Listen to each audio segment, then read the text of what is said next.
Oh, thank you.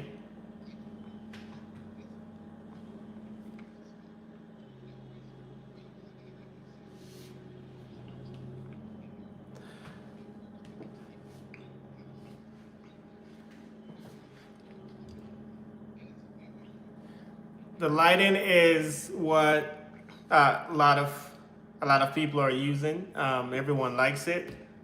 So I'm adding it to my background as well.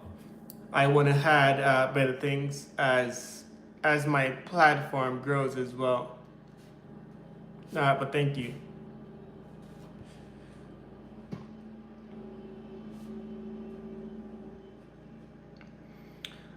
I'm gonna put a poll in the chat based on some of the things that you guys like about the channel or what's like you just mentioned, the light in the background and stuff that you like or like to see.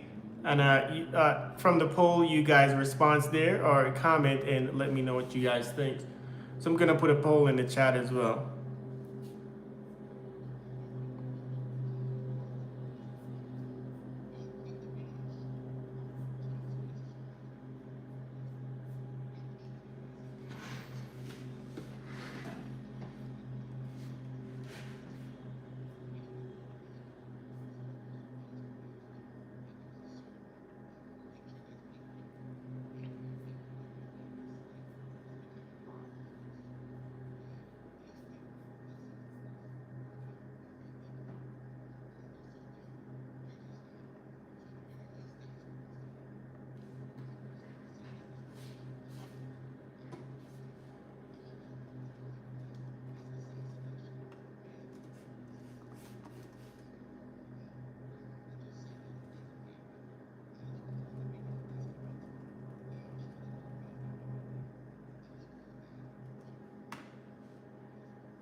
PT.31. This is actually two different values. The 120 is an administrative distance. We'll learn more about administrative distance in a moment. And the next is a metric. We'll also talk about metrics in this video. You can also see that it's via 10.10.50.2. This would be the next hop or the destination that we would be sending this traffic. We also have this time value. This is a time active inside of this routing table. Been active for 14 seconds. And lastly, you can see the outgoing interface that would be used. Sometimes this interface is included, sometimes it's optional depending on the routing protocol or the router that you're using. But it's sometimes nice to see that this particular next hop is one that we would reach by going out a specific physical interface in that router. So when the router is making its routing decision on where traffic should go, it's evaluating everything in this routing table to determine if this would be the best possible route to use to forward this traffic along to the next hop. One of the first things that a router is going to evaluate is where this particular traffic is destined.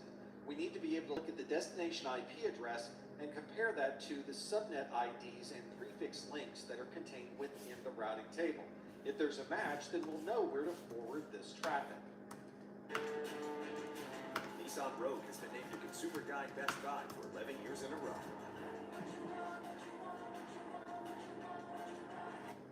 This means that this IP address range and prefix link becomes an important consideration when we begin to forward traffic. We need to look at both of those together to determine if this is the best possible route for this traffic. And if you were to look at a routing table, you may find that there are multiple routes listed to a particular subnet, but there might be different prefix links in each one of those lines. So you might need to evaluate each individual line of a routing table to determine which one is the most specific for this particular route. For example, let's say that you need to communicate with a device that's located at 192.168.1.6, and your routing table has 3 different routes that would match that particular IP address. One of them is 192.168.0.0/16, the other is 192.168.1.0/24, and the third is 192.168.1.6/32. All of these would be valid routes to that particular destination, but only one is the most specific. We need to evaluate not just the subnet ID, but also the prefix link to determine which one of these is the most specific for that particular destination. And if we were to look at 192.168.1.6, we would know that 192.168.1.6/32 would be the most specific route. In fact, that is the most specific route because a /32 is specific to an individual IP address, in this case, 192.168.1.6. Now, if this route was not in our routing table, we would have to choose between 192.168.0.0/16 and 192.168.1.0/24.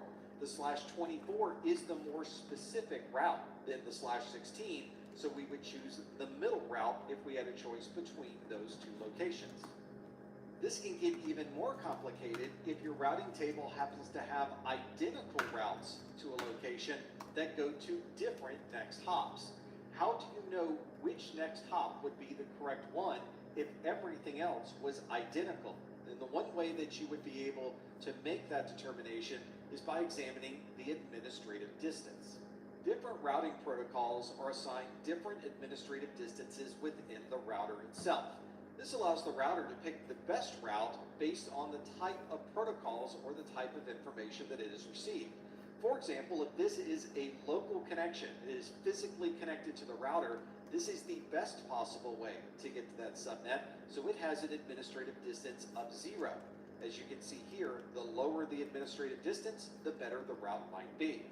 If you have manually configured a static route, the router assumes that you must be the most knowledgeable person for that particular route, so static routes have an administrative distance of 1.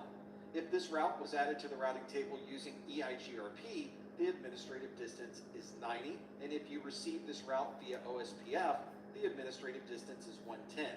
You can see that other dynamic routing protocols and methods are listed in this table with the appropriate administrative distance for a Cisco router.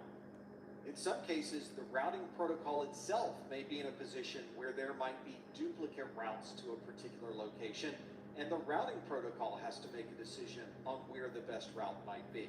In that case, we will want to look at the routing metric to be able to break that tie. Routing metrics are an internal value that are used by the routing protocol itself. So BGP has its own set of routing metrics, OSPF has a completely different set of routing metrics, and EIGRP uses its own set of routing metrics as well. This means that you can't compare routing metrics across different routing protocols. The routing metrics used for BGP are very different than the routing metrics used for EIGRP, and there's no way to compare or contrast those routing metrics across routing protocols. But similar to an administrative distance, BGP might create its own set of routing metrics to a particular site, and then it can determine what the best route might be based on its own internal set of routing metrics. For example, the routing metrics for BGP might be 1 or 2. It will choose the route for 1 because that is the lowest routing metric. Let's look at our routing table for RIP version 2 again. We have that one line in the routing table, the 10.10.30.0/24. It has an administrative distance of 120 because it is RIP version 2, and it has a routing metric of 1. RIP uses the number of hops to a location as its routing metric, so we know that this particular destination is 1 hop away.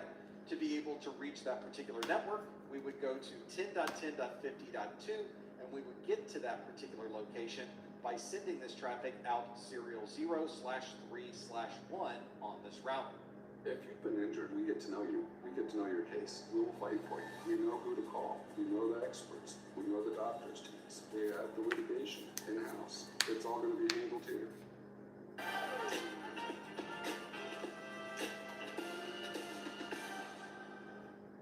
If you were to use a different routing protocol, for example, EIGRP, you would have a very different routing metric.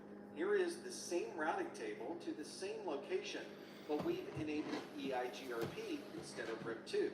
You can see this line in the routing table was created with the code D, and if we refer back to our legend, we can see that D does refer to EIGRP. Everything in this line is very similar to what we saw with RIP version 2, although you'll notice the administrative distance is different. It's a 90 because EIGRP has a higher priority in its administrative distance than RIP version 2. But you'll notice that the routing metric that is determined by EIGRP is very different than the routing metric that we saw for RIP version 2.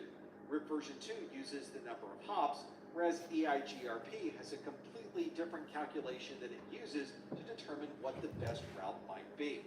As you work more with routing tables and begin evaluating these routes on the fly, you'll become much more comfortable with determining where the best next hop might be for a particular packet. One of the challenges we have when working with routers is that there's only one best route to a different location. If you were to look at the IP configuration of your device, you'll notice that you have a default gateway. That default gateway is your local router that allows you to communicate outside of your local IP subnet. But you'll notice that there is only one IP address available to list as the default gateway. You can't list multiple gateways in that list, and this brings up a challenge, especially when you'd like to have redundant routers on a single network. One way to provide redundancy, even though you only have places for a single default gateway, is to create a virtual IP address for the router that's in use. We refer to this virtual IP as a VIP, and the idea is that if the primary router disappears, we can move that virtual IP to another router on the subnet so that you don't have to change everyone's workstation, uptime and availability of the network. This means you as the end user may have no idea how many different redundant routers might be on your local subnet. And if the primary router on your network was to fail and the virtual IP address was to move, you would seamlessly continue to have connectivity using that redundant router. Here's how this would work. You as the end user would communicate to a router or a default gateway on your network, and that default gateway gives you access to other subnets or allows you to communicate out to the internet. In this particular example, we're going to use the first hop redundancy protocol, or FHRP, in conjunction with a virtual IP address that we've associated with router 1. This is our active router.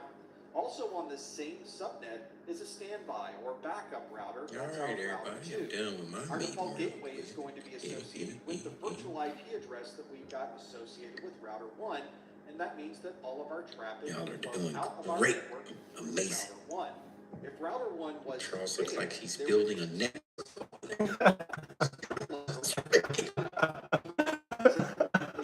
In the fray.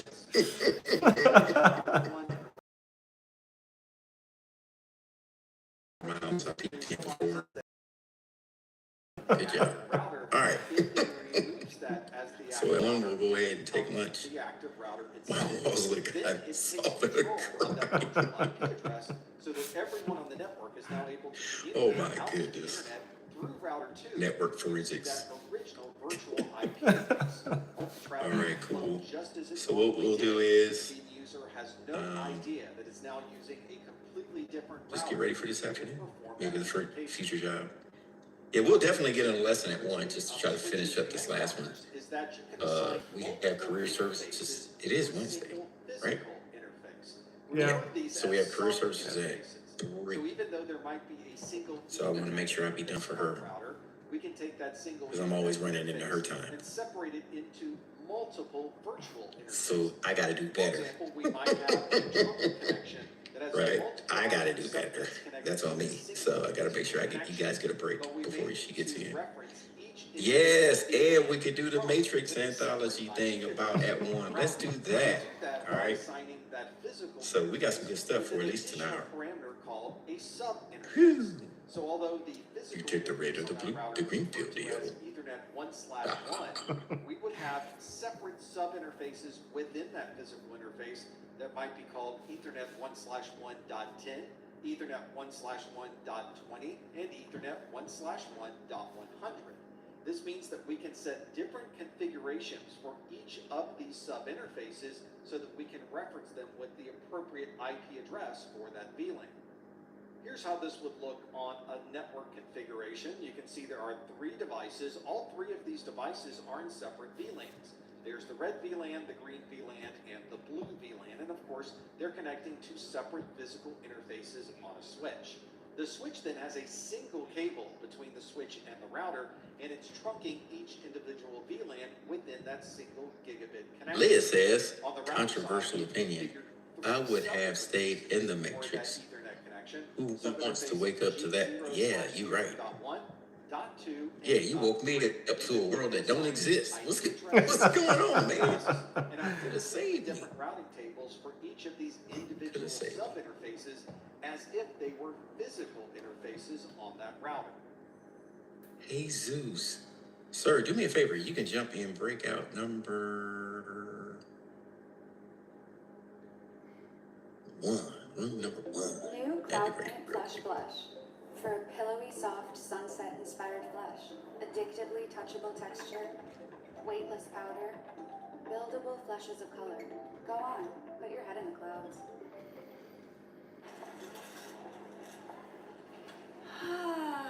At Sprouts, our wide-open layout invites you in. I know that all.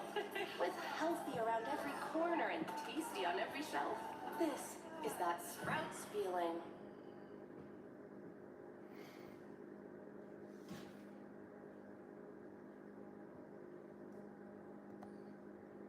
There are many devices connected to the internet. Some estimates are 20 to 30 billion, and by the time you watch this video, it's probably, of course, going to be more than that.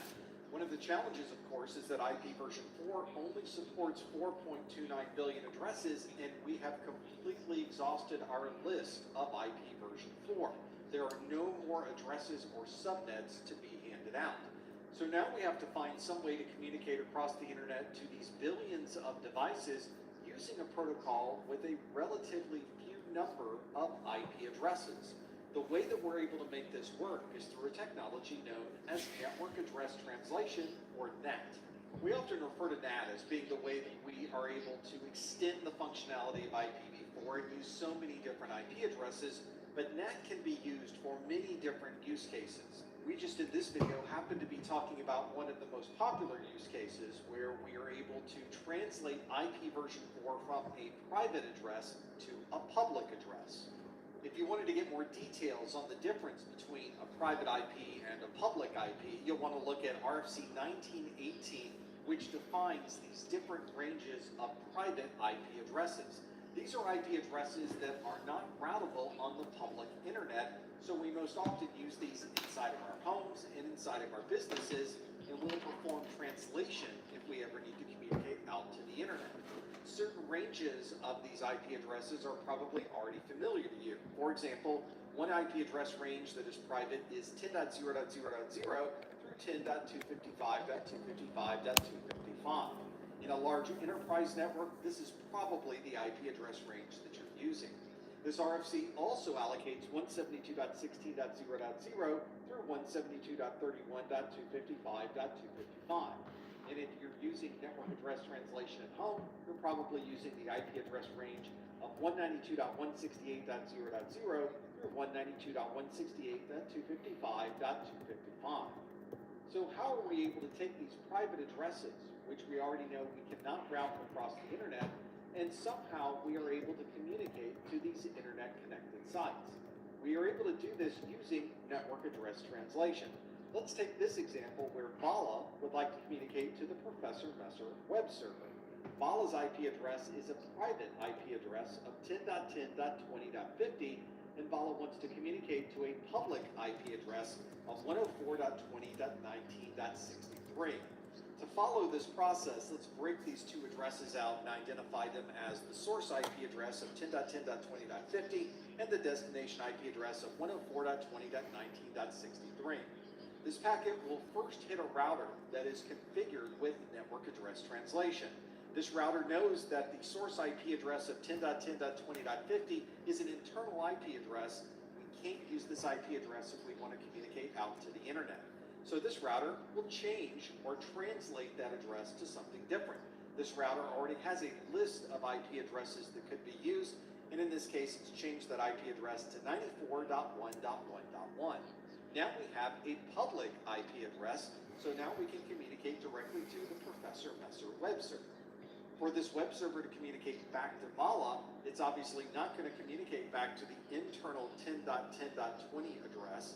Instead, it's going to reverse those IP addresses, and the source IP address now becomes 104.20.19.63, and the destination IP address is the 94.1.1.1 that was originally assigned by the network address translation router. When this router now receives that packet, it's going to perform the translation again, except in reverse, and modify that destination IP address to be the internal address of 10.10.20.50, which obviously matches the IP address of Bala, and now Bala has received that message from the Professor Messer website, even though Bala has an internal private IP address. With standard network address translation, we are translating from one IP address to a different IP address. This means that if we wanted to have many people performing this translation, we would need to have many more public IP addresses available. There's a way to make this much more efficient using a different form of network address translation called NAT overload, or port address translation, or PAT. Let's take that same example where Bala would like to communicate to ProfessorMesser.com. Bala's IP address is 10.10.20.50, but you'll notice we'll also include the source port number, which in this case is 3233. The destination IP address is obviously the IP address of the Professor Messer web server at 104.20.19.63, and in this case, Bala is communicating to that server over port 80. When that packet is received by the router, it understands that 10.address needs to be translated to a public IP address, and inside of this router is a network address translation table that shows both the private address and the public address that it's translated to. You'll notice here that the private address of 10.10.20.50.3233 is converted to 94.1.1.1 with a port number of 1055. And when that translation takes place, our source IP address is now a public IP address, and that's what's received by ProfessorMesser.com. Because we're translating both the network address and the port number, other devices on this network could use the same public IP address. For example, let's take another scenario where we have Jonas at 10.10.20.70 Jonas's random port number that's used for this transaction is 5782, and of course the destination IP address is the same as the ProfessorMesser.com web server with a port number of port 80. When that packet is received by the network address translation router, it knows that that address has not been used before, and it puts that into the network translation table with a different port number on the public IP address side. So now we're using the same IP address 1.1 as our public IP. Notice that the port number has incremented by 1. This means that we can now have many people on the inside of our network communicating externally to a server, all using the same public IP address.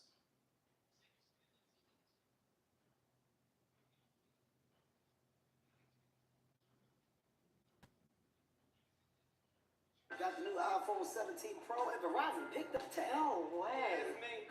Handsome and hilarious. It's a rare combo. New and existing customers can get the new iPhone 17 Pro on us on the best 5G network. I mean, where else would I get it, right? The Sonic Smasher is the QB1 of burgers. Buy one, get one free in the Sonic app. As a very broad description, a local area network, or a LAN, is a group of devices that are in the same broadcast domain. For example, when we connect devices to a switch, all of those devices are in the same broadcast domain. In this diagram, we have one switch on the left, that's our red switch, and all of the devices connected to that switch are in the same broadcast domain. On the right side is a blue network. This blue network is also on its own switch, and all of the devices connected to this switch are on their own broadcast domain. Because there are two separate switches, and these switches are not connected to each other, no one on the red network can communicate directly with anyone on the blue network. One of the challenges with this configuration, however, is that we have two devices on the red network and two devices on the blue network, but you can see that there are 24 interfaces on the front of each of these switches. This means we're running two separate switches with two separate power sources. They're both taking up space within our rack, and we have to manage each of them individually. It would be much more efficient, much easier to manage, and much less expensive if we could have all of these devices reside on the same physical switch. We can do exactly that and continue to provide that separation between the red network and the blue network on the same switch by using a functionality known as virtual local area networks, or VLANs. The red network is still on its own broadcast domain, and the blue network is on its own broadcast domain, but all of these devices are connected to the same switch. We've gone into the switch and defined each interface on the switch as belonging to either the red VLAN or the blue VLAN, and only devices plugged into the blue interfaces would be able to communicate with each other, and only the devices plugged into the red interfaces would be able to communicate with each other. Instead of colors, VLANs are defined by number. So in this switch, we have a VLAN 1, a VLAN 2, and a VLAN 3. We can see that there are devices that are connected to interfaces that are configured for VLAN 1, other devices connected to interfaces that have been configured for VLAN 2, and still other devices that are configured for interfaces that will only communicate on VLAN 3. This becomes a bit of a challenge when you want to connect VLANs across individual switches. For example, you have two switches in this scenario. One of the switches has a VLAN 100 and a VLAN 200, and the other switch also has a VLAN 100 and VLAN 200. We would like for VLAN 100 on one switch to be able to communicate with VLAN 100 on the other switch and perform the same functionality for VLAN 200. Of course, one of the ways we could do this is to simply connect an Ethernet cable between VLAN 200 on both switches and connect another Ethernet cable between VLAN 100 on both switches. You can tell, however, that we're going to run into problems if we want to connect 10, 20, 100, or even 1,000 VLANs across both of these switches. We can't connect 1,000 interfaces across each of these, so instead we should find a way to connect these switches together by using a minimum of physical connectivity. We can do this by implementing a VLAN trunk. This is also referred to as an 802.1q trunk or a .1q trunk. Instead of having these multiple Ethernet connections between VLANs, we have a single Ethernet connection between these two switches, and you can see that we've configured that interface as a trunk interface. This means that anything sent from VLAN 100 or VLAN 200 across this trunk will be dropped off onto the appropriate VLAN on the other side. So how is the trunk connection able to keep track of what traffic is coming from VLAN 100 and what traffic is coming from VLAN 200? The way we do this is by tagging each frame. This is a normal Ethernet frame. We have a preamble, a start frame delimiter, a destination MAC, a source MAC, a type, a payload, and a frame check sequence. To be able to add additional tags into this frame, we're going to add an additional field right in the middle, right after the source MAC address, and we refer to this as the VLAN tag. These VLAN tags are 12 bits long, and if we're not counting the VLAN numbers that are reserved, we can have a total of 4,094 VLANs that can traverse that trunk connection.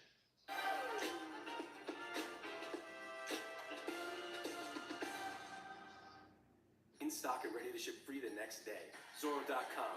Tools, parts, and supplies for your business.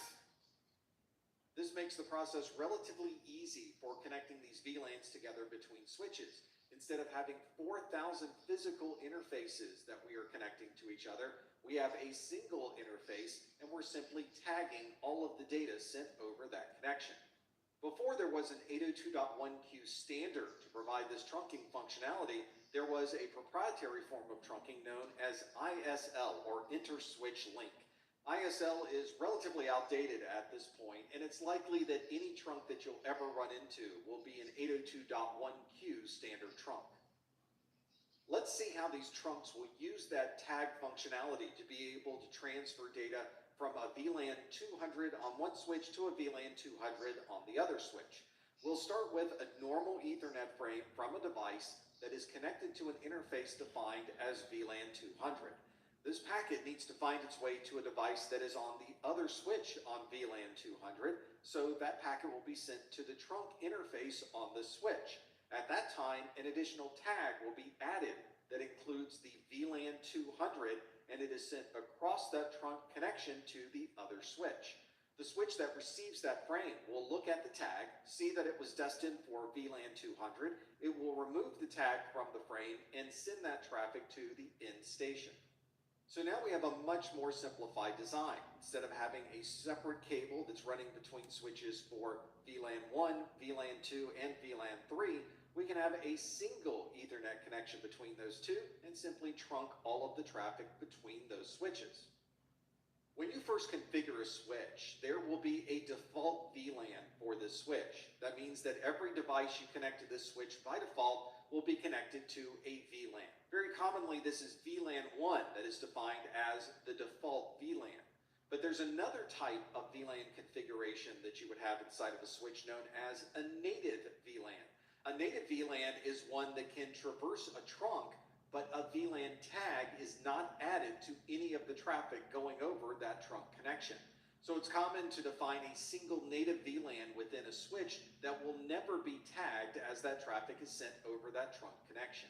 This is because there are some devices that will not communicate over an 802.1q network, and some of the administrative functions within your switches, where switches are communicating with each other, may need to use the native VLAN to perform that communication. For example, management traffic or switch notification messages may use the native VLAN rather than being tagged as a separate VLAN inside of that switch. If you're defining a native VLAN on one switch, you'll need to make sure that that native VLAN is identical on the other switch that you're connecting to. Otherwise, you'll see error messages appear in the log of your switch.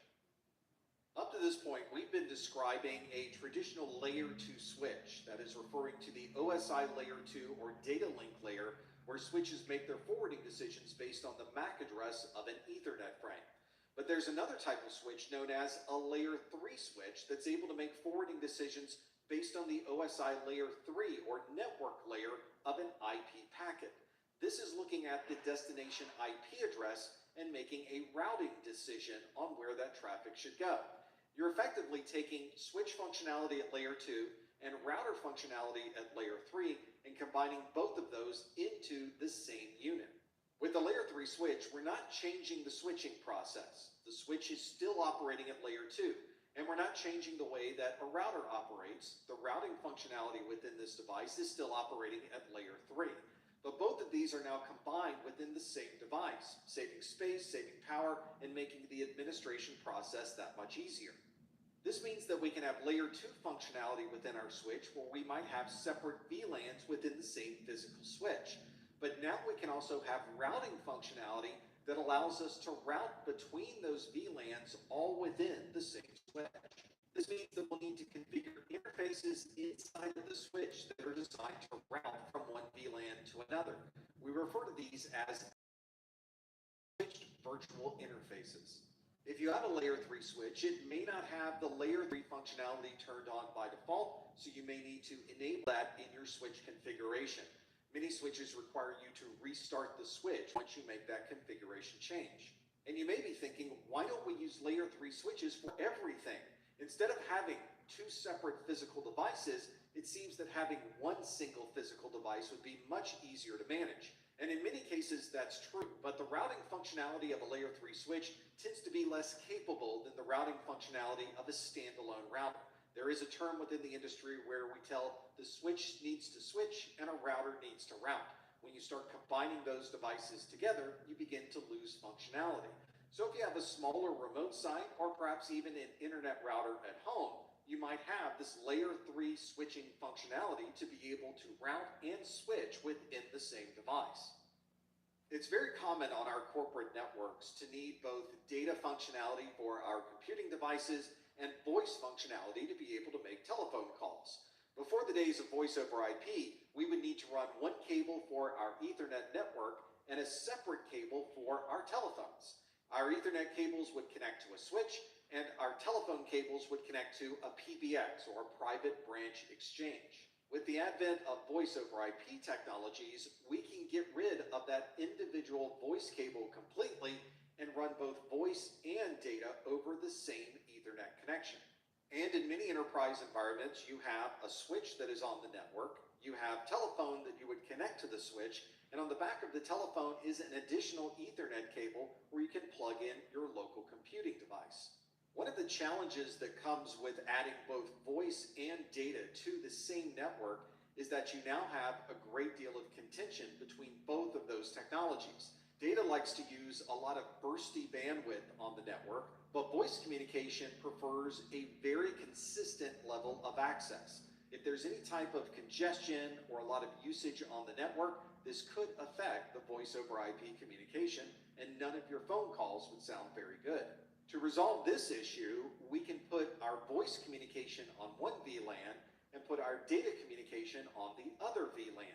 But of course, we're using a single wire to connect both our phones and our computers, so we can use VLAN technologies to do that within that same cable through the use of trunking.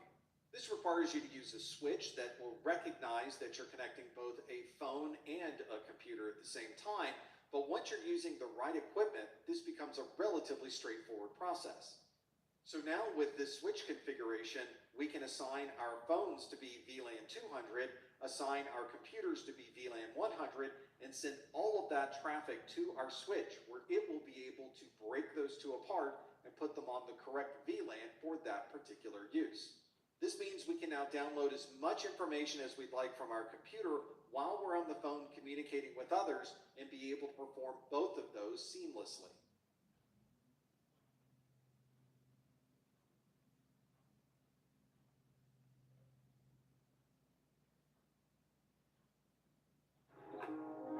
The Xfinity 5-year price guarantee. You get 5 years of the most reliable Wi-Fi with our best equipment included, for a price that stays exactly the same.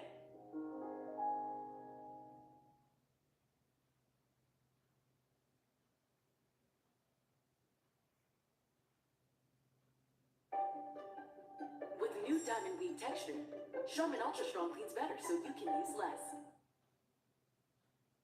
When you're configuring a router interface, a switch interface, or an interface that's in your local computer, there are a number of options available.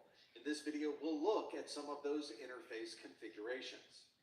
We can start with the basic connectivity that we have to the network. When we plug in an Ethernet cable, there are a number of Ethernet settings we need to consider, and two of the most important are the Ethernet speed and the duplex. The speed is obviously going to be how fast this connection is going to run. This might be a 10 megabit connection, 100 megabits, 1000 megabits, which would also be 1 gig connection, 10 gig, or even faster. We have to be sure that this configuration is the same on both sides. So if we have a computer that's connecting to a switch, the speed on both of them has to be configured the same. In many cases, we would set this to automatically configure itself. So you can simply plug in any device and the switch will automatically adjust to the configured speed. The other option we might have available is either half duplex or full duplex. In most cases, this is also set to automatic, but if you do set these manually on both of these devices, you have to make sure that both of them are set to be the same. If you have the speeds mismatched on both sides, the connection will not work at all. You'll never get a link light. But if you mix the duplex configuration, where one side is set to half duplex and the other side is set to full duplex, you'll find the connection does operate, but you'll notice that it is not quite as efficient as it should be. And in fact, you'll have very poor performance if you start putting a lot of traffic over that link. This is why one of the initial configurations we'll look for when we're troubleshooting Ethernet is the speed and the duplex, and make sure that they're the same on both sides of the connection. If those match, then we'll shift our focus to the Internet Protocol, or the IP configuration for that interface. This might be an Ethernet connection, it might be a VLAN config, we might be setting up management interfaces, and all of these will need an IP address, a subnet mask, a default gateway, and perhaps other IP configurations as well. These will usually be values that have been assigned by a network administrator. So we'll want to configure and make sure that the IP address, subnet mask, default gateway, DNS settings, and everything else matches the configuration that we've received from our admin. If this configuration doesn't match what we've been given, let's say we've used a different default gateway IP address, or we put in the incorrect subnet mask, then we may find that we're not able to connect to other IP devices on this network. Fortunately, this is a relatively easy configuration to validate. We can simply look at what we've been given and look at what we've configured in the system and make sure that both of those match. Another useful configuration, especially between switches, would be one for link aggregation. This is sometimes referred to as port bonding, or you might see it abbreviated as LAG for link aggregation. This means that we are connecting multiple interfaces together on these two devices, which normally we would not want to do because we would be creating a loop. But if you configured all of those interfaces as link aggregation, the switch will interpret them as one very large connection rather than 4 individual connections. So if all 4 of these were gigabit Ethernet connections between this switch, we would configure those as lag, and you now have 4 gigabits of throughput to be able to communicate between those two devices. Some switches will support an automatic configuration of this link aggregation using a protocol called LACP. This is the Link Aggregation Control Protocol. This allows you to simply configure the interface as LACP, plug in the interfaces, and all of the underlying link aggregation configs will automatically configure themselves between those two devices. If you were to capture traffic between these two devices, you would see LACP traffic being transferred from one switch to the other. To be able to have the most efficient communication from one device to another, we need to be able to send packets across that will not be fragmented along the way. Since we don't always know what networks are located between the two devices, there may be times when our data is fragmented and therefore is less efficient to transfer across the network. Fragmenting a packet tends to slow down the overall communication, and if we lose one of those fragments, then we have to resend the entire frame again. Normally, the determination of the most optimal MTU, or maximum transmission unit, is done automatically when you first connect to a device. But sometimes filtering and firewalls won't allow the automated process to work properly, and you may need to manually configure an MTU on your system. On some networks, we're not trying to minimize the size of our communication. Instead, we're trying to maximize the size of our frames. And one of the ways we can do that is through a method called jumbo frames. Ethernet frames by default are 1,500 bytes in length. If we're transferring large amounts of data, we may want to increase the size of those frames to make the communication that much more efficient. And with jumbo frames, you can increase the size of an Ethernet frame up to 9,216 bytes of an MTU. On many devices, you'll find that they'll use 9,000 as the accepted high end of a jumbo frame. In fact, here is the configuration from my computer that says that I can configure frame sizes on my network to be between 1280 and 9,000 bytes. This means I can transfer a single frame the same amount of information as 6 normal frames on the same network. This means there are fewer packets out through my network, and I can transfer much more in a shorter amount of time. The challenge, though, is all of the devices that are in that communications path must understand jumbo frames. So all of your switches, all of your routers, and the other devices you're communicating to have to also be configured to use these jumbo frames. If there's any device in the middle of this communication that doesn't understand jumbo frames, then they will drop these frames and you won't be able to communicate to that device at all.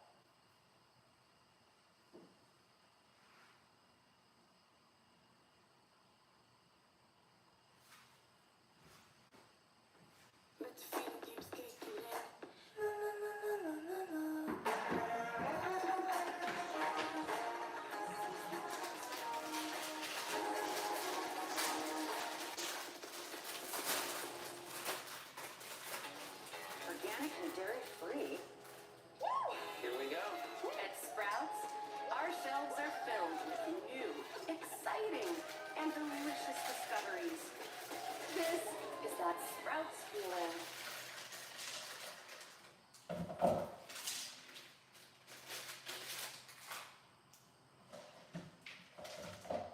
If you had 2 switches and you connected them together with an Ethernet cable, and then you connected another Ethernet cable to those switches, you would create a loop on the network. This means an Ethernet frame would loop around that particular connection until you disconnected one of those cables. There's no mechanism at the MAC address level to count how many times you've seen a frame. So as these frames are going around this loop, you're adding more and more frames to the network all the time. Those are continuing to go around this loop, and eventually you'll overwhelm the capacities of your switches. This can happen relatively quickly. Once you create a loop in a network, it might be a number of seconds until people start calling the help desk stating that the network is down. Fortunately, this is relatively easy to resolve. You simply go back to the switch where you plugged in that cable, you disconnect the cable, which removes the loop from the network, and now everything is back up and running. But of course, we're not always standing in the data center ready to plug or unplug a cable from the switch. We need some type of automated method to recognize a loop on the network and to prevent those loops from occurring. Fortunately, we have a standard that's able to recognize and prevent loops on a network. This is the IEEE 802.1d standard, one that we call the spanning tree protocol. Spanning tree can configure interfaces on our switch in a number of different ways. It may configure the switch port to be blocking, which means it's not going to forward any traffic. This is commonly used to prevent loops on a network. If we were to plug in that second cable to our switch, Spanning Tree would recognize that a loop was being created, and it would cause one of those interfaces to be in a blocking state. The listening phase is used by Spanning Tree to clear out existing tables and restart the process. It's going to go through a learning process where it listens to understand where all of the other switches might be and if there might be any loops on the network already running. And then it will configure an interface to be forwarding, which means traffic can be transmitted through that interface, or will it configure an interface to be blocking. We might also have interfaces that are administratively disabled. Those obviously would not participate in this spanning tree process. Here's a network that is already running spanning tree, and there are a number of switches. They're identified as bridge 1, bridge 6, bridge 5, and so on. You can see there are 5 of them in this particular design, and you can see that many of these switches are connected to each other, and if we didn't have spanning tree running, there would be a loop on this network already.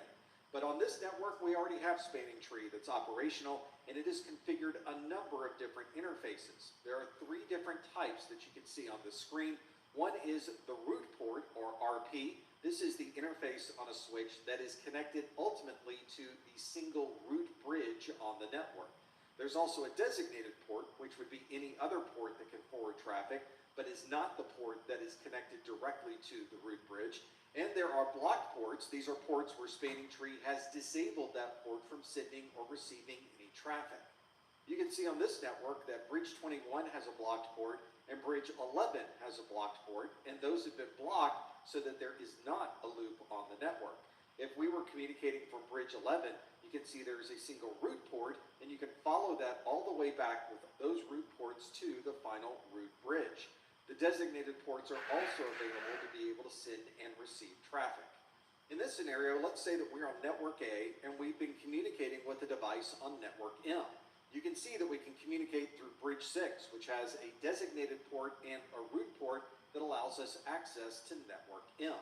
But what if there is a problem on this network and we lose connectivity between network A and Bridge 6? Now we need some other way to communicate to network M, but as you can see, there is a blocked port on Bridge 11, so we would not be able to communicate through that connection.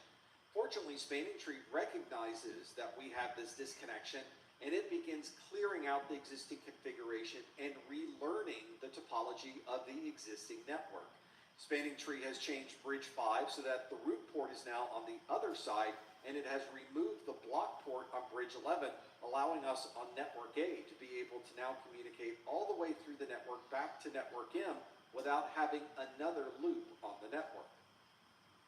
On many networks, we do talk about enabling Spanning Tree and making sure that our Spanning Tree configuration is turned on inside of our switches, but in reality, these days, we're probably running a newer version of Spanning Tree called the Rapid Spanning Tree Protocol. This standard is the 802.1W standard. In the original Spanning Tree Protocol, it might take 30 to 50 seconds for the convergence process to occur. And on today's networks, that is a very long time to wait without any type of connectivity. With Rapid Spanning Tree Protocol, this convergence process goes down to about 6 seconds, which means anytime there's a disruption on the network, we can be back up and running relatively quickly. Fortunately, this Rapid Spanning Tree Protocol is backwards compatible with the original Spanning Tree, so if you have a mixed set of devices on your network that support one or the other standard, you can run them all at the same time. Fortunately, Rapid Spanning Tree Protocol works very similar to the original Spanning Tree configuration. It simply operates much faster. There are some shortcuts and other configuration settings within the Rapid Spanning Tree Protocol, but it has such familiarity that if you understand Spanning Tree Protocol, it will be very easy for you to understand the details of Rapid Spanning Tree Protocol.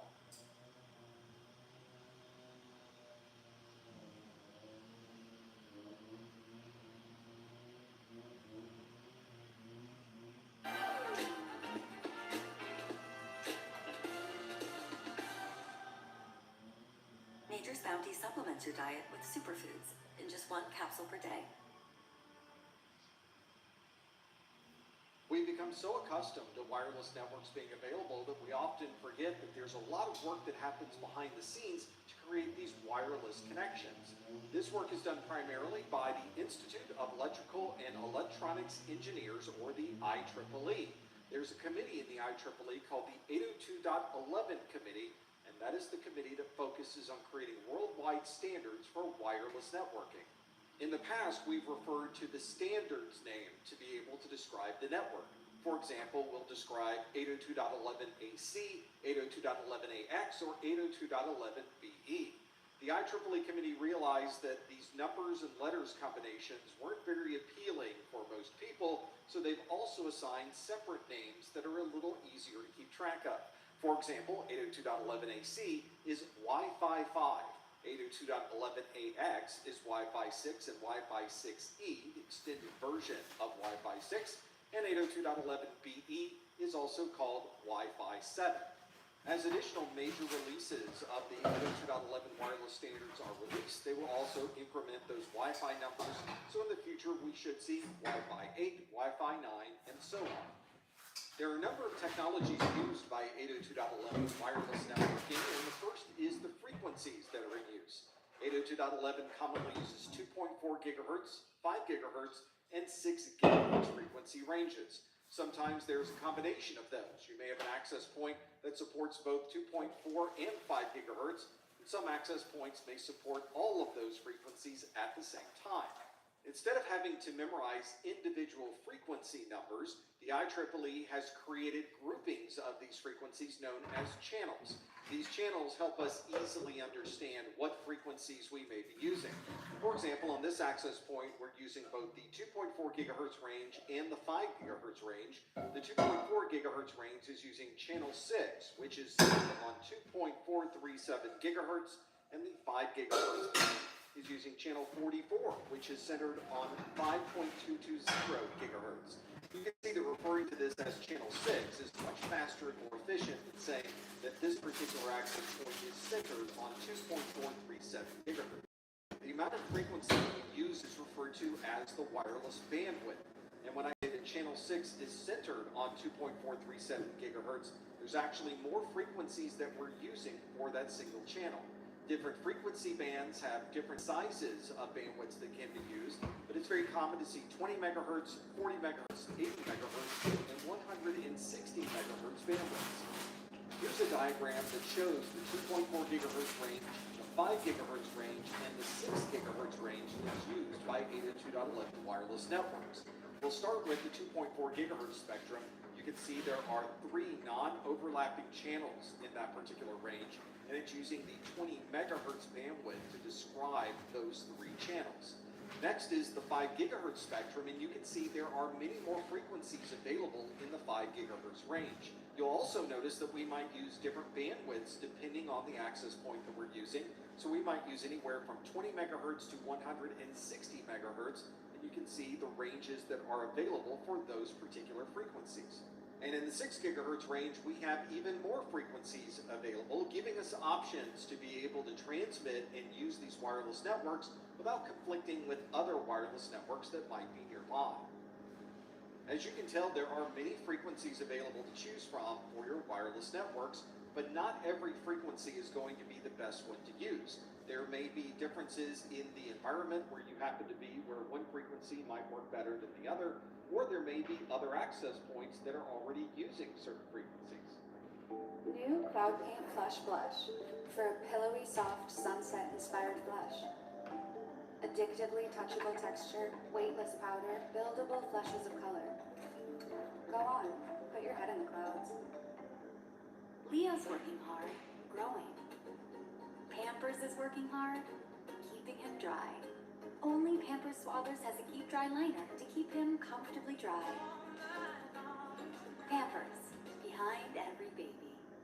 You might also be using older devices that aren't able to communicate on the 5 or 6 gigahertz ranges and may only be able to communicate on 2.4 gigahertz frequencies. But if you have a modern wireless device, you might have options. Your phone, for example, may be able to support 2 or more different types of frequencies. It just needs to be able to choose the optimal frequency for where you happen to be.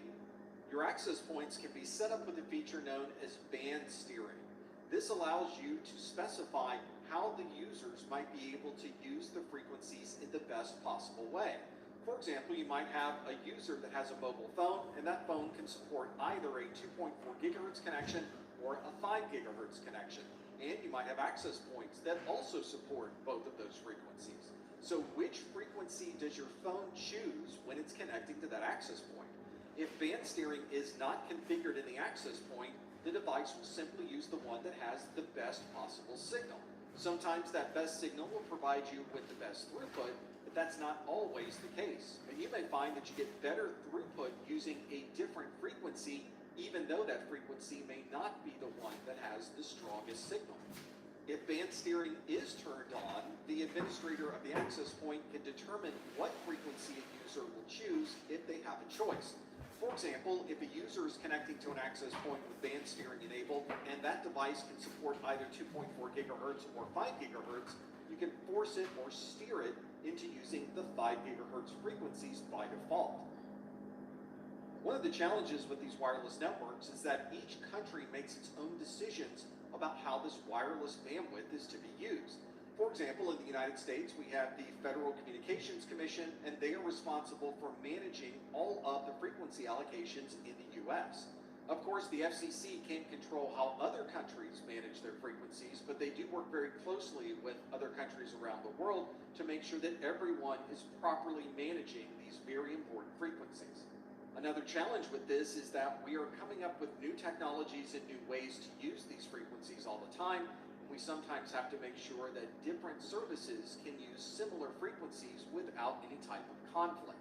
The popularity of these wireless networks has almost required that all of these countries work together to come up with standards that everyone can agree on. A good example of these organizations working together can be found in the 802.11h standard.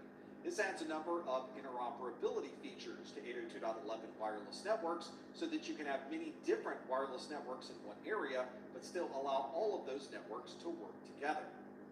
There are a series of guidelines for wireless communications that are published by the International Telecommunications Union. The ITU provides a worldwide approach to managing these many different wireless technologies. One of the things that is included in these standards is called DFS. This is Dynamic Frequency Selection.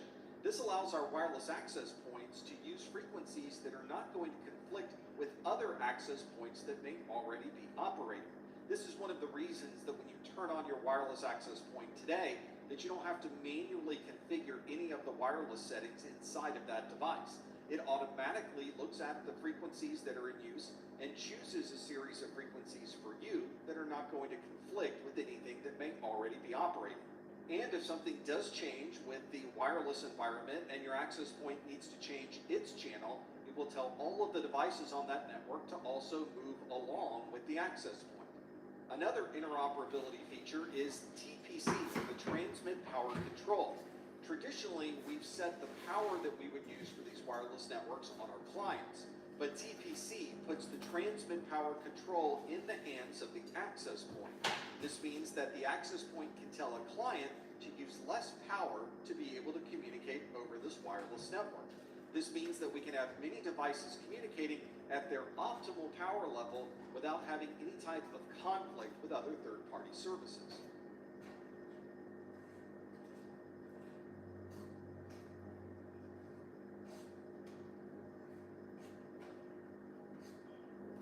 Introducing Grammarly, like you've never seen before, your all-in-one writing essential. This is Paraphraser, your go-to tool for writing that's sharp, clear, and ready for whatever hat you put on. It works like this. Here are some notes from a busy meeting. Paraphraser helps turn messy notes into polished writing, no extra effort required. Click on this icon to choose the tone of voice, and voila! Professional, casual, friendly, you name it. Today, it's all business. With just a few clicks, the message is clearer, sharper, and more professional, without losing your voice. Paraphraser is just one of Grammarly's powerful agents. Grammarly's got everything you need to write with confidence, no matter what you're working on. If you want to let your game do the talking, say less. If you want a refreshing drink, Sprite. Obey your thirst. When we think about wireless networking, we often think about connecting to an access point. But of course, you can communicate directly to another device without an access point. We refer to this as Independent Basic Service Set, or IBSS. You might also see this referred to as an ad hoc connection. This allows us to configure one device as an ad hoc connection, configure the other device as an ad hoc connection, and simply connect those two devices to each other over those wireless frequencies. You might have used this functionality when you've configured an Internet of Things device, such as a door lock or lights in your home. This is a way to connect to a device over an ad hoc connection, provide that device with information about your existing wireless network, and then have that device connect directly to the access point. And in most environments, we have an access point that many different devices are connecting to be able to network everyone together. Behind the scenes, we're using different parameters to configure this device. Two of those parameters are the SSID and the BSSID. SSID stands for the Service Set Identifier, and it's the name of the wireless network that we're connecting to. So you might have an access point with an SSID of SGC1. And when you bring up the list of all of the available access points in your area, you will see that SSID name appear in your list of available networks. Of course, this same SSID might be configured on multiple access points, especially if you have a very large home or you're in an environment where there are multiple areas of the building and you want to have wireless connectivity wherever you might be in that building. To be able to differentiate between one access point and the other, we need some type of hardware address on that access point, and that hardware address is known as the BSSID. This is the basic service set identifier. So although there is a wireless network name that we see, such as SGC1, there is also a hardware address that we normally do not see behind the scenes. In this case, this wireless access point has a BSSID of 603 Delta 26112233. As we've already mentioned, in your home, you may have tens, hundreds, or even thousands of access points to manage. All of these access points need to be able to work together so that as you are passing from one building to another or from one area of the building to another, you're able to seamlessly move from one wireless access point to the other. This is often done by using the same SSID or wireless network name on each of the wireless access points. We refer to this shared network name that's used across access points as an ESSID. E stands for the Extended Service Set Identifier. With the ESSID configured across all of these different access points, you can start at one end of the building, walk to the other end of the building, and you will be moving automatically and seamlessly from one access point to the other. Here's a configuration that uses ESSID to provide that seamless roaming from one access point to the other. In the middle at the top, we have a network switch. This switch has an Ethernet connection to an access point on the left and an access point on the right. You can see that the BSSID, or the Basic Service Set Identifier, which is the hardware address of the access point, is different on this access point than it is on the other. Although these are obviously two different pieces of hardware, they are sharing the same SSID. You can see it's configured as SGC1 on this access point. It's also configured as SGC1 on the other access point. As we move outside the range of one access point and move into the range of another access point, that access point will automatically pick up that we are nearby and seamlessly connect this device to that same SSID without any notification on your mobile device. This means you can continue to surf the internet, transfer files, and use the network normally, even if you happen to be moving at the same time. At King Soopers, you never compromise. You get up high quality that's guaranteed fresh and down low prices on over 1,000 items. Now through September 30th, save even more during Customer Appreciation Week. King Soopers, fresh for everyone. Why do we love USA-18? Because they still come off Sergeant. And they pay Dad's claim super fast after that scary thunder. Gotta make this play work for me. USAA membership, always the smart play. Become a member today. When you first connect to a wireless access point, you may be prompted with a screen that gives you information about the network or requires you to authenticate to gain access to that network. We refer to this screen that appears and the prompt with the authentication credentials as a captive portal screen. For this captive portal to work, there is a centralized access table that identifies individuals that are already authenticated to the wireless network. And if it notices there's a new device that has not previously authenticated, it will present this captive portal screen to the end user. On the captive portal screen, there may be a series of terms that have to be agreed to, or it may prompt for a username, a password, or some other type of authentication factor. If those credentials are entered properly, then that information is added to the access table and you gain access to that wireless network for a predefined amount of time. For example, your captive portal may be good for 24 hours, and at the end of that 24-hour period, you have to re-authenticate to gain another 24 hours of access. There are many different ways to configure security on a wireless network. If you look at the configuration of your access point, you may find that there are a number of different options that you can choose from. For example, on this access point, the security level is currently defined as WPA2 personal.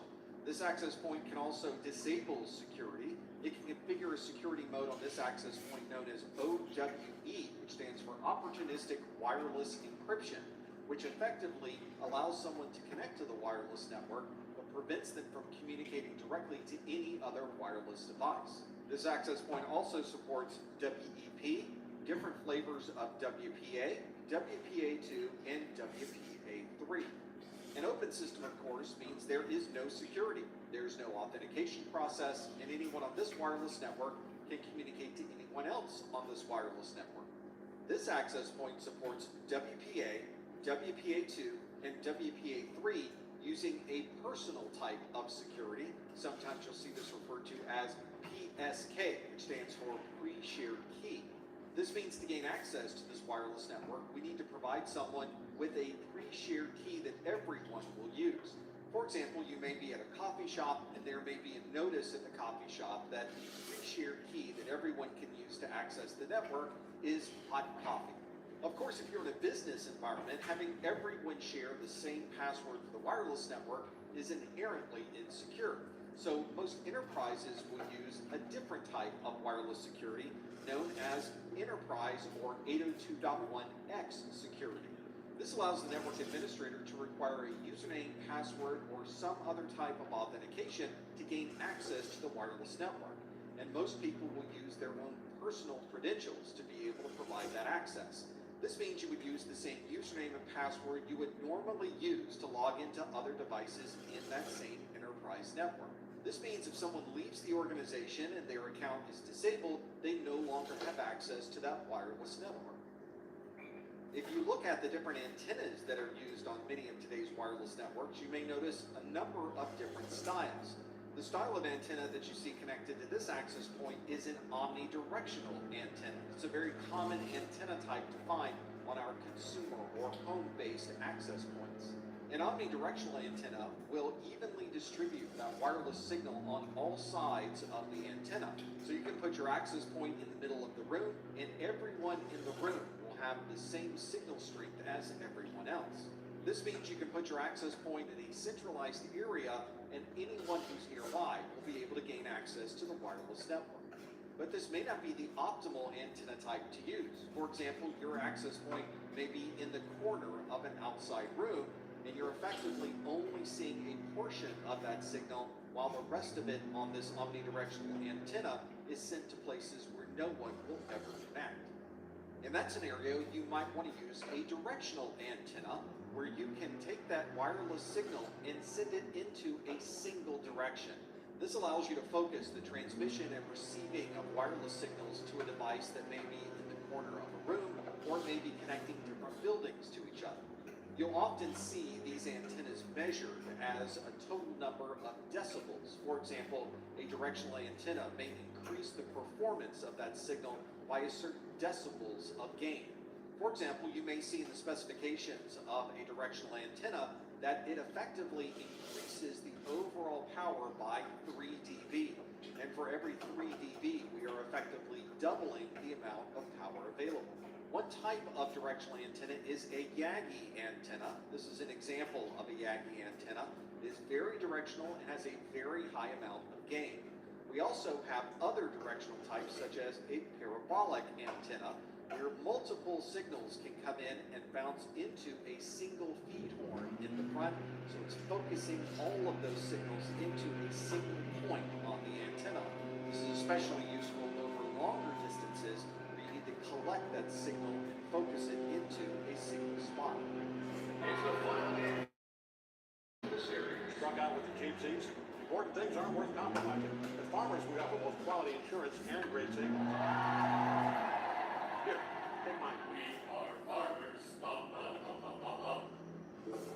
New Cloud Paint Plush Blush for a pillowy, soft, sunset-inspired blush. Addictively touchable texture, weightless powder, buildable flushes of color. Go on, put your head in the clouds.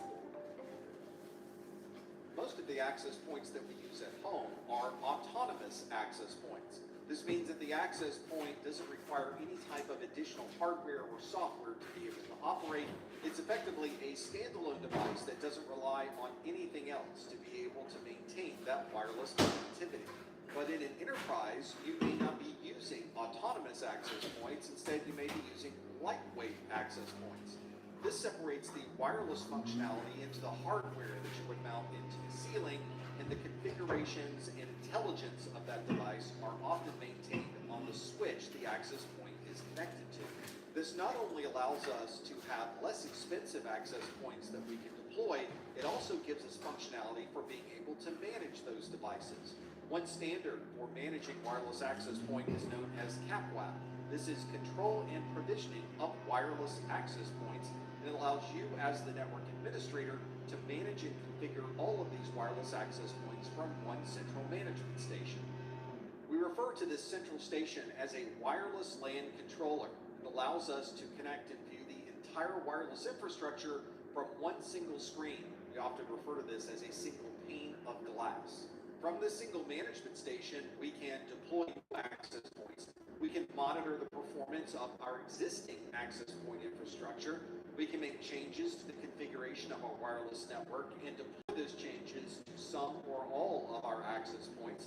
And this might also create reports showing us how much of the wireless network is being used and by whom. This wireless LAN controller is often paired with the wireless access points themselves, so you're often getting the access points and the wireless management station all from the same manufacturer.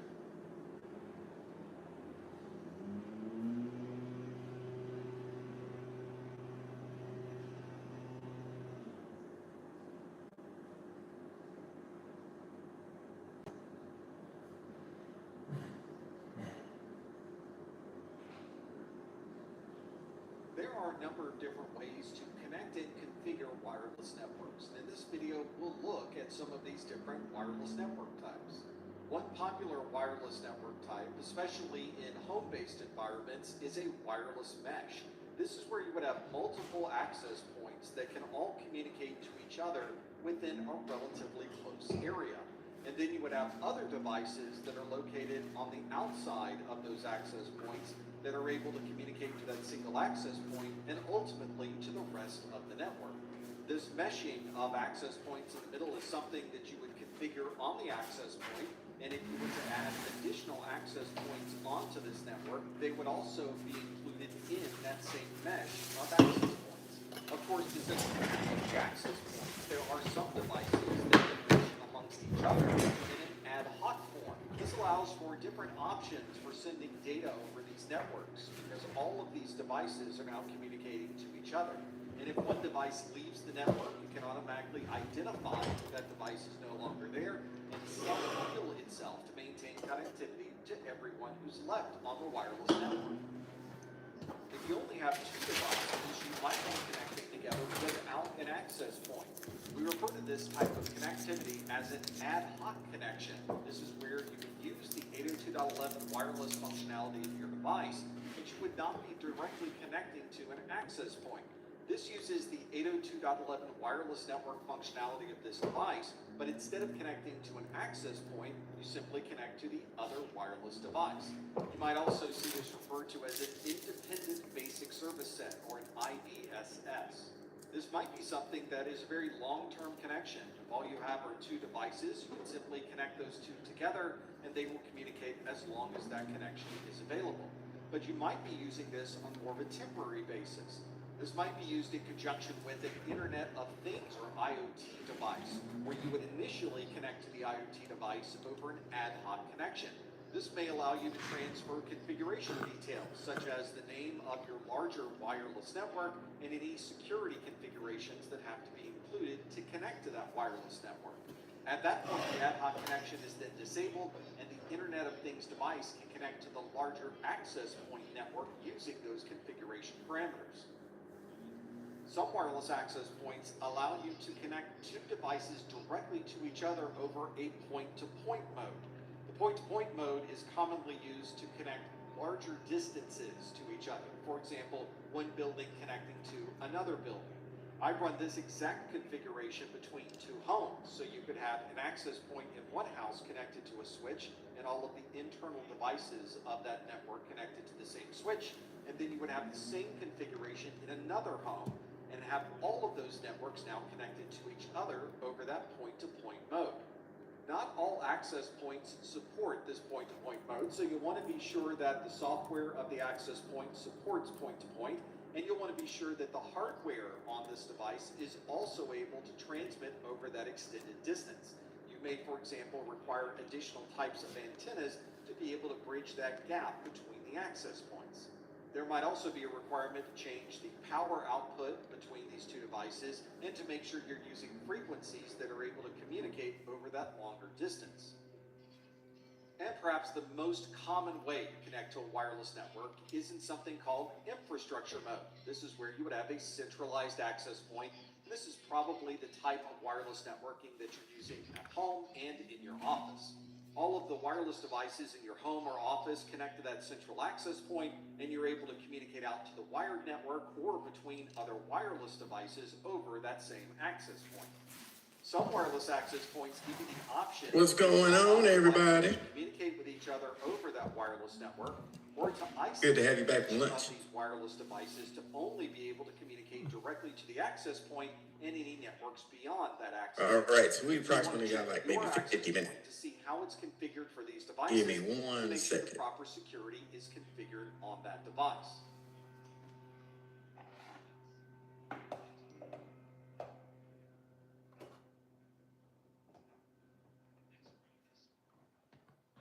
Oh, hey, Jack. Need some tickets? You got two? Yeah, I just need your credit card. Visa's fraud protection checks more than 500 data points on your transactions. In other words, it knocks scammers on their butts. Hey, what you gonna do now? Just need that security code in the back. Visa don't. The wireless networks we use both at home and in our businesses are sending private, confidential, and sensitive information all the time. And we're very concerned that someone might have access to that data, especially on a wireless medium that effectively could be tapped into and listened to by any device. I had to get my slide deck together. I apologize for the delay. All right. On this wireless network, So we'll talk a good maybe 30 minutes about this, and then we'll get into just talk about the matrix, how it relates to like internet and biblical stuff, and that's how it is. But good movie. But what we're gonna go into right now is the Internet of Things. Now the Internet of Things is pretty cool. When it first came out, Internet of Things was specifically like a light bulb, a Google Hub, an Alexa Hub, something that you actually put on your network that made life more productive and easy for consumer use, but in actuality, Internet of Things were around for a very long time. Take for instance, what if we have like a company that's, you have an electric company, right? We all got electric companies in big places, industrial places around where we live. We all do. But what you didn't see is around those industrial complexes, since they're so huge and there's a lot of acreage that you have to go through, they have security guards, right, that walk around, and or they have technicians that need to walk around and take readings off of, let's say, pipes, thermostats, regulators, all this industrial stuff, right? And there was one video I saw, and it was on CNBC, and it was saying how these dogs, these electronic dogs now, are taking the place of the people that used to go around 8 hours a day, and all they did was take readings. Right? Think about it. We all get paid for an electric company for 24-hour shifts, 3 shifts apiece, 3 people. We go around and take readings every couple of hours, paying $65,000 minimum per person. But now we have a dog that we dump $250 grand in up front that could go around and take these readings off sensors just by walking by. That's the Internet of Things. You get what I'm saying? So it's anything that you can put on your network that's pretty much going to help you do what you need to do.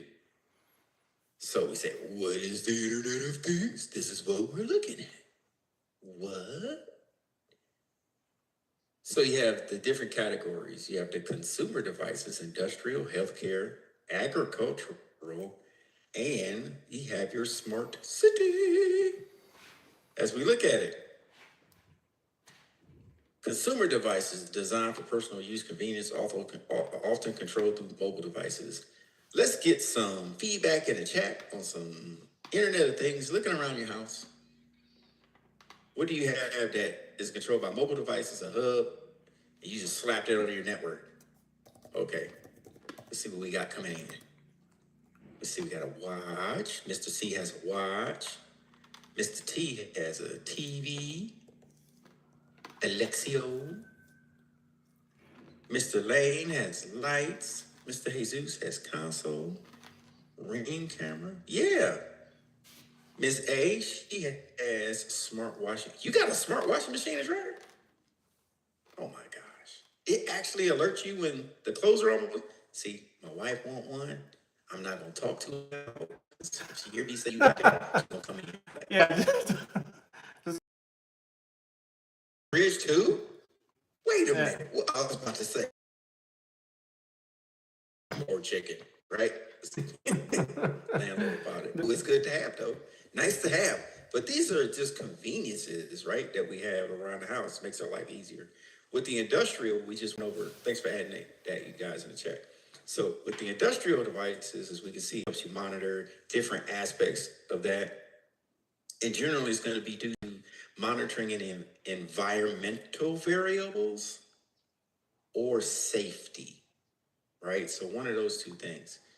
In healthcare, here's a weird thing. So my brother and my sister, they both have what they call mitral valve prolapse, meaning they have a valve that's open in their heart that just leaks blood. Both of them have had, between the two of them, they've had 5 open heart surgeries. It's to the point where my sister has a pacemaker, my brother has a pacemaker, right? They're now monitored through their IoT, their Internet of Things. The pacemakers have a chip in it because it's a medical device. So if it's a cellular network, it picks up whatever's going on, and the doctors get immediate readings to the office. Okay? Or if they're on home Wi-Fi, pretty much it's cellular. But they have something where they can plug in and it's on home Wi-Fi and whatever. But the point is, that's an Internet of Things, right? It's using the connection. Agricultural, again, real-time data crop optimization and yield, and talking about livestock. And then on Smart City, you'll see it where you might walk out somewhere, and the next thing you know, you have free Wi-Fi connection. Or let's say this, remember I was talking about early on in class, I was talking about me and my wife were riding our bikes. We was at a park and it was late at night and the light came on by itself. It dimmed. It did all that stuff. Internet of Things controlled by the parks, right? So they're everywhere. The true definition, though, specialized computer system and planning and large device, industrial embedded system IoTs, they're specialized computing systems implanted in large devices and systems, perform those day-to-day functions. But we need to make sure we know the difference between these two right here. Okay? An industrial control system is designed to manage and control the processes used for automating plant operations. Let's use the example of an assembly line for a vehicle. Okay? The ICS is the one that controls the processes. All the robots doing what they do when the frame stops and they're it's controlling that part of it. Yeah. How long, how slow the assembly line goes, how fast it goes. When it gets down to the supervisory controller data acquisition, they focus on the real-time data in control, manages the equipment and the conditions. So you're going to see that. So the industrial control system manages the process. The SCADA gathers the real-time data and monitors the control of everything. All right? With the integration with IoT, they're easy to integrate right now. But I've always said this through the whole, oh, wait a minute, Charles has dropped something in the chat. Can't afford the smart fridge to send my... I was late on that one. Okay. Yeah. But if you think about IoT and things you can just drop on your network, up to what you know now, what do you like about them? What don't you like about them? Go. Good. What do you like about IoT? And what don't you like?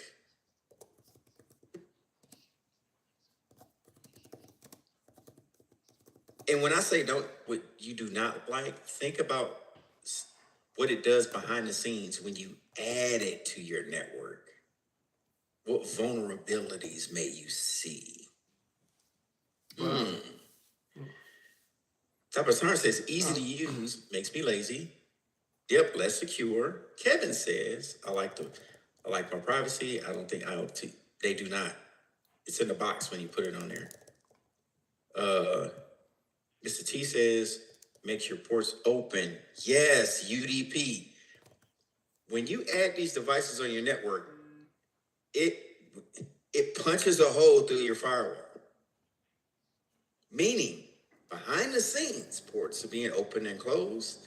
The firewall is being adjusted to make sure that this application has permission to transmit data on a scheduled task. I bet if you go and look in your computer, type in scheduled tasks, you'll see all the tasks that will be running at any time during a 24-hour day period. And you'd be surprised what you see there. Because applications, yes, it broadcasts more openly. You are correct there too. Because it is another device on your network, that means your attack vector has gotten bigger. Anytime you add a device on your network, your attack vector gets bigger. So now you have to think about the security on that too.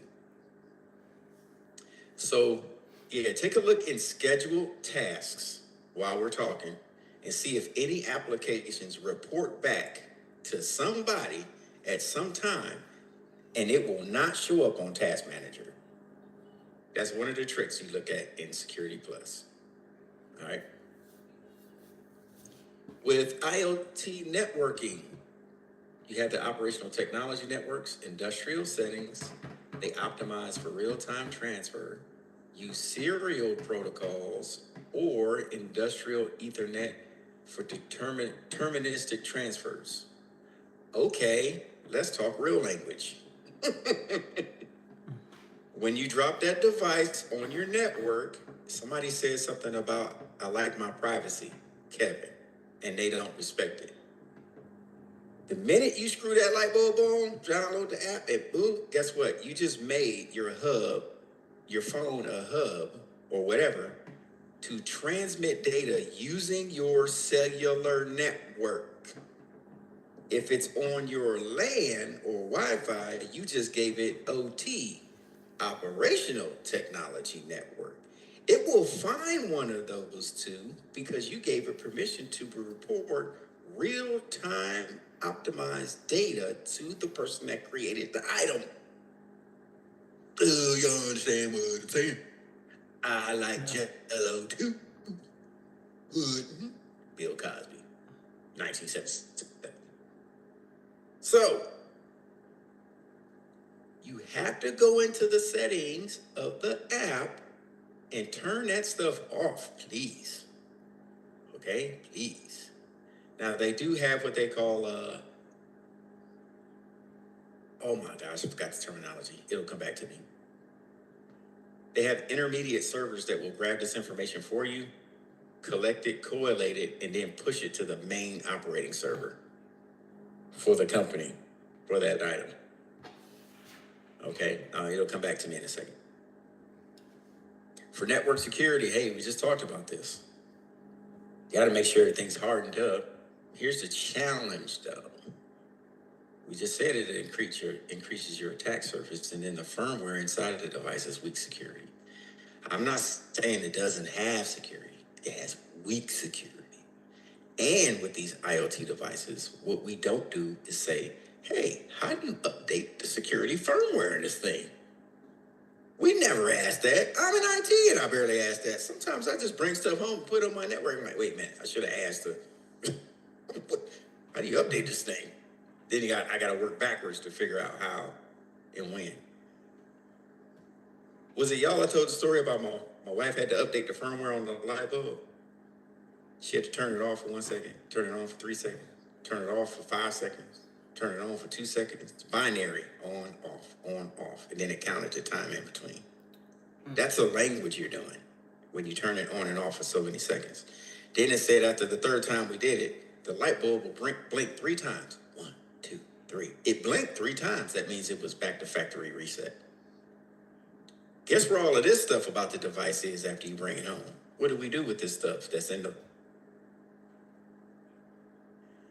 We usually just added the device to the network without reading nothing. But where's all the important stuff about this device? In the box when we throw it away. All the permission slips about what it does. It's in the box, in the trash. We don't keep it. Forgot about it. So what do you do? Train your employees. Read the directions. Tell them where you make a list of your vulnerabilities of these possible items. We audit them, so that means every 4 months I should go around my household, look at my different devices, see if I can update the firmware, do some checks on it, check my router, make sure I don't have MAC addresses attached to my home network I don't know about, check my firewall settings inside my router, do an audit on that, right? See if no devices were added there, I can do a lot of stuff. Or to give it more security, I just segment my network, put everything on different LANs. Yep. So if I have a living room, I could make a wireless access LAN for my living room devices or my kitchen devices. Why? Okay, show of hands. Who thinks you can segment your whole house on different LANs? Who thinks so? Yeah. Right now. Yeah. Pertaining to each room, you can put one for each room. I saw a couple of hands go up like yes. You're correct, Charles. Why not? You can. Sure. A lot of people don't go through it because they look at their home like, man, that's too much trouble. Plus, I only got like 5 people in here. But you're more susceptible at home, believe it or not, than an enterprise network is, because we pay attention to that stuff in an enterprise network, unlike at home. You could theoretically go on Instagram. Oh my God. You can go to Amazon, buy 4 little cheap wireless access points, right? Hook them up behind your router, separate them a little bit, right? You can you can get PoE routers, or you can get one where you can plug them in. But after you set them up, you can separate them in different areas of your house and connect only those devices to those wireless access points. So if somebody got into your router, oh man, you just made it hard for them to hop or go lateral inside your home. Charles, I've seen the hookups in the new houses where they have boxes on each, correct. And those are the rooms, right? Yep. It's kind of like an IDF closet, intermediate. Oh, those are cool, yep. Where you can put the wireless access. You're correct. You could do that in your house. Just run it up from the first floor to the second floor, segment everything. Give them all different rights and permissions on whoever connects. That's where we're at right now in technology. So you got to know the risks. Anytime you have consumer-grade devices over ICS and SCADA, you don't get the same security. I'm sorry. You don't. Consumer-grade devices, the risks, vulnerabilities, weak default settings, and inadequate patch management. Because they create this stuff in bulk just to get it out the door. You have to put your own patches in and pay more attention. Now for smart buildings, compromise of entry mechanisms and climate light control components. So in smart buildings, sure, everything's cool. It manages the environment in smart buildings.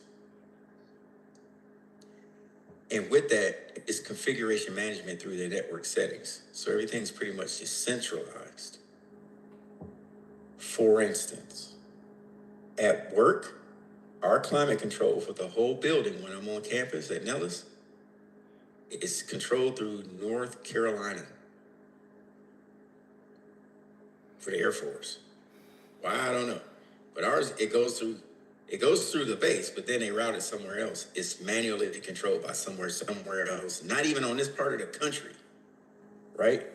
Have y'all been through that before in any building y'all been in? You had to put in a work order or something for somebody to do it? Those are smart buildings, right?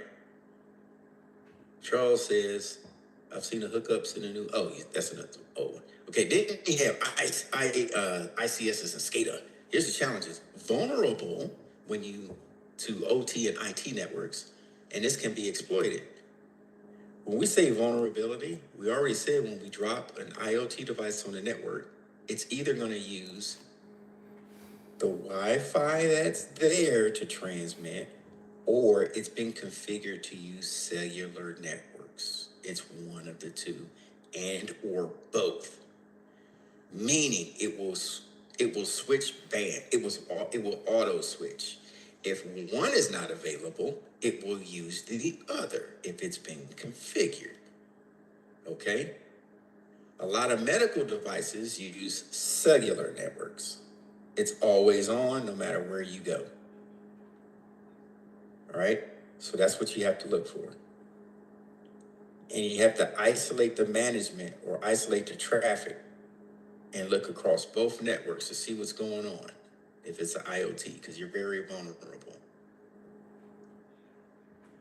Let me ask you two questions.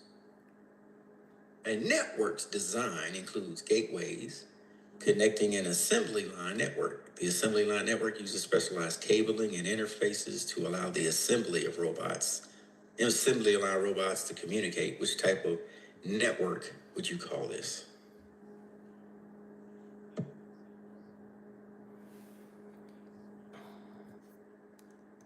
And you see that the naming convention on this question is totally thrown off. Yeah. They counted the question as one. I don't know why they did that, but they did. But I know what you mean. It's 5, when in actuality it's 4. All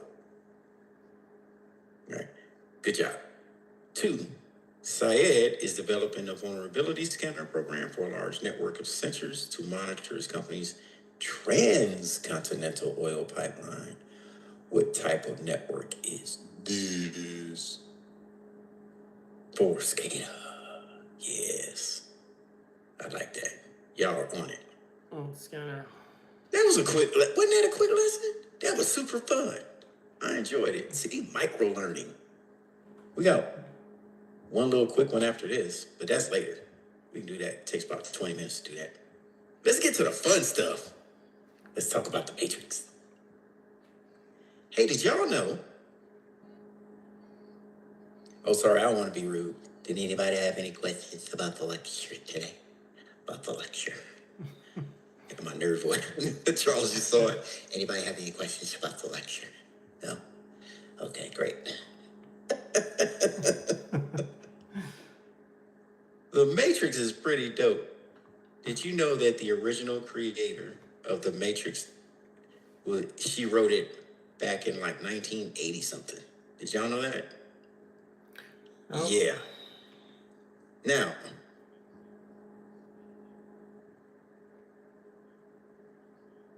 something else is going to blow your mind. Do they still have it up? Here we go. Yeah. Now, what you're going to find out is the young lady that wrote The Matrix wrote Terminator.